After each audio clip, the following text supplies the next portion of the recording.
नमस्कार, Ram Ram. BNA network के YouTube channel पर आपका स्वागत है। मैं हूं कुलभूषण। अगर आप अभी तक हमारे चैनल से नहीं जुड़े हैं तो कृपया चैनल को सब्सक्राइब कर लीजिए। मेरा कंटेंट, मेरा विश्लेषण आपको पसंद आता है तो लाइक भी जरूर कीजिए। आज बात राहुल गांधी की, जो कि लोकसभा में विपक्ष के नेता बने हुए हैं, सुख सुविधाओं का फायदा उठा रहे हैं और कैबिनेट मंत्री का दर्जा उन्हें मिला हुआ है। तो राहुल गांधी जो भारत जोड़ो यात्रा करते हैं और जब 2024 का चुनाव होता है तो संविधान की किताब लेकर रैलियों में घूमते हैं। वही संविधान की किताब लेकर घूमते हैं जिस संविधान का उल्लंघन स्वयं राहुल गांधी कई वर्षों से कर रहे हैं। जो चौंकाने वाले खुलासे अब हो रहे हैं विदेशी पत्रकार के द्वारा और सुब्रमण्यम स्वामी के द्वारा। लेकिन मोदी सरकार क्यों चुप है? मोदी सरकार कोई एक्शन क्यों नहीं ले रही? और ऐसे राहुल गांधी के ऊपर तो एनआईए की जांच होनी चाहिए। नेशनल हेराल्ड केस जो कि कोर्ट में चल रहा है, उसकी त्वरित सुनवाई कब होगी? 751 करोड़ रुपए की प्रॉपर्टी ईडी जब्त कर चुकी है, लेकिन इस केस पर सुनवाई नहीं होती। आखिर सिस्टम किसका है? सरकार किसकी है? सरकार क्यों नहीं इस पर तुरंत कार्रवाई करके पीएमएलए कोर्ट में इस केस को डालती है, जहां पर तुरंत सुनवाई हो? लेकिन नरेंद्र मोदी सरकार से ऐसी उम्मीद नहीं की जा सकती कि वो राहुल गांधी को बार बार बचा रहे हैं। उधर सुब्रमण्यम स्वामी 2019 से पहले एक एप्लीकेशन देते हैं, गुहार लगाते हैं केंद्र सरकार से। उस वक्त राजनाथ सिंह गृह मंत्री थे। राहुल गांधी की नागरिकता का मुद्दा उठाते हैं कि भाई राहुल गांधी तो दो देशों के नागरिक हैं, तो वो हिंदुस्तान के सांसद कैसे बन सकते हैं? हमारे देश का कानून नहीं कहता अगर कोई व्यक्ति दूसरे देश का नागरिक है या नागरिकता ले लेता है तो वो हिंदुस्तान में चुनाव नहीं लड़ सकता। लेकिन नरेंद्र मोदी सरकार उस वक्त इस कागज को दबाकर बैठ गई, इस एप्लीकेशन को दबाकर बैठ गई। बाद में सुब्रमण्यम स्वामी ने जो कार्रवाई की, उसके बाद एक नोटिस जारी किया गया राहुल गांधी को। उनसे जवाब मांगा गया, स्पष्टीकरण मांगा गया, लेकिन राहुल गांधी ने आज तक जवाब नहीं दिया। तो भाजपा आईटी सेल वाले कब मुखर होंगे? 5 साल निकल गए, आप लोग देखते रहे कि एक व्यक्ति न्याय यात्रा कर रहा है, भारत जोड़ो यात्रा कर रहा है, उसके बाद वो संविधान की किताब लेकर भी घूम रहा है। तो ऐसे व्यक्ति पर भाजपा आईटी सेल ने प्रहार क्यों नहीं किया? भाजपा के मंत्रियों ने प्रहार क्यों नहीं किया? भारत की सरकार क्यों सोती रही? आज एक विदेशी पत्रकार राहुल गांधी पर तरह तरह के खुलासे कर रहा है, तो हिंदुस्तान की मीडिया को तो शर्म से डूब मरना चाहिए कि हिंदुस्तान की मीडिया कहां सोई हुई है। क्या दलाल पत्रकार ही रह गए हैं हिंदुस्तान में जो राहुल गांधी के साथ चलते हैं, केजरीवाल के साथ चलते हैं, उनके इंटरव्यू दिखाते हैं, उनकी रैलियां दिखाते हैं, लेकिन उनके खुलासे करने का दम अब हिंदुस्तान की मीडिया में नहीं रहा। ये वामपंथी मीडिया, ये लुटियंस मीडिया, ये खलियर खैराती गैंग और ये चिंदी मीडिया, एक बांग्लादेशी पत्रकार खुलासा करता है राहुल गांधी के लिए, लेकिन सरकार आज भी मौन है। स्वतंत्रता दिवस पर राहुल गांधी को इज्जत के साथ बुलाया जाता है और वो पत्रकार खुलासे कर रहा है, उसका जवाब कांग्रेस पार्टी नहीं दे रही है, सोनिया गांधी नहीं दे रही है, राहुल गांधी नहीं दे रहा है, तो कौन देगा? राहुल गांधी इस देश में जातिगत जनगणना कराना चाहते हैं। अपनी जाति कब बताएंगे? अपनी नागरिकता कब बताएंगे? अपने पासपोर्ट के बारे में कब बताएंगे? ये खुलासा तो स्वयं राहुल गांधी को करना चाहिए, क्योंकि वो व्यक्ति तो संसद में कहता है डरो मत, डराओ मत। अरे भाई राहुल गांधी, जब तुम डरते नहीं हो, किसी को डराते भी नहीं हो, तो अपनी नागरिकता का खुलासा करो।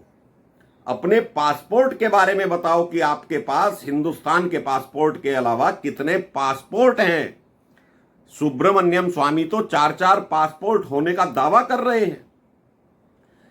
जो व्यक्ति साल में 365 दिनों में 150 से ज्यादा दिन विदेशों में क्या करता है, क्या नहीं करता है, पहले तो उसको एसपीजी की सुरक्षा भी प्रदान की जाती थी।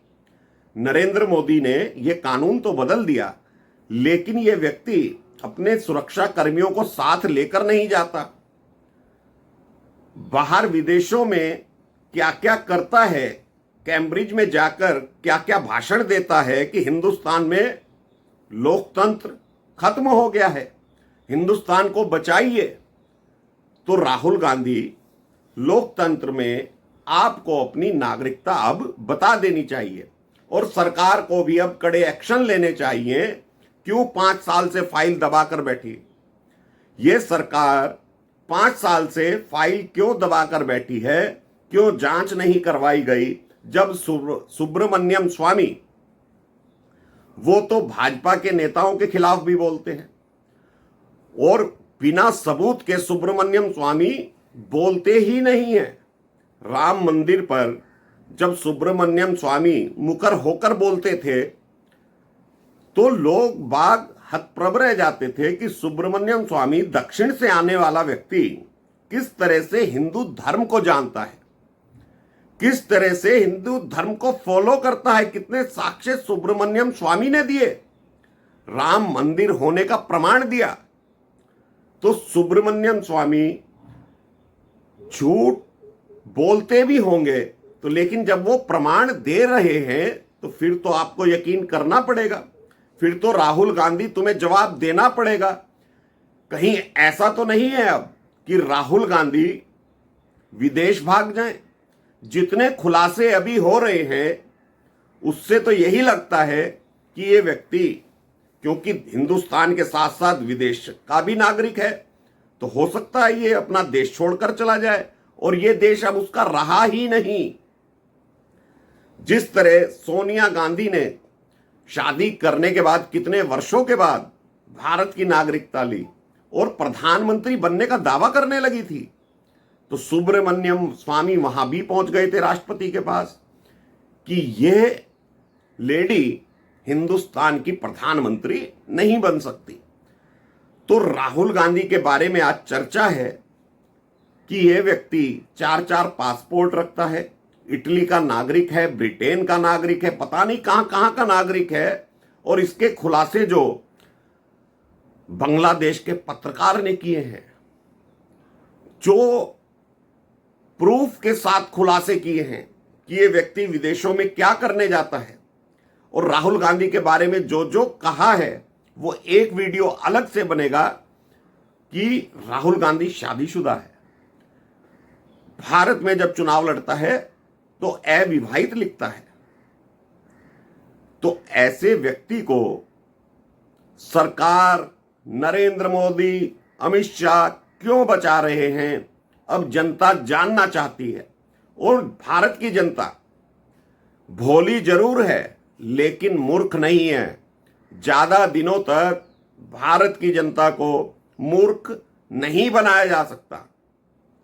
अगर नरेंद्र मोदी ये सोच रहे थे कि राहुल गांधी पप्पू हैं, तो नरेंद्र मोदी अब गलत साबित हो गए हैं, भारत की जनता भी गलत साबित हो गई है, क्योंकि बार बार राहुल गांधी को पप्पू बताया गया, लेकिन उन्हें यह नहीं पता था कि ये पप्पू किन किन देशों में चप्पू चला रहा है और किस तरह का चप्पू चला रहा है।